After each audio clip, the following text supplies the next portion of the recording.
Hello, friends. Welcome to Creative Medicine.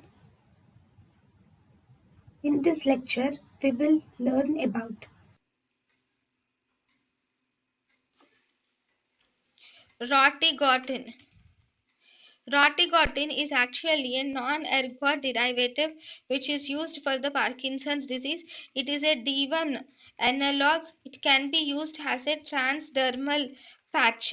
But this usage of rotigotine as transdermal patch is actually withdrawn mainly because of the crystal formation is noted in the transdermal patch, so it is withdrawn from the market. So now rotigotine is not used.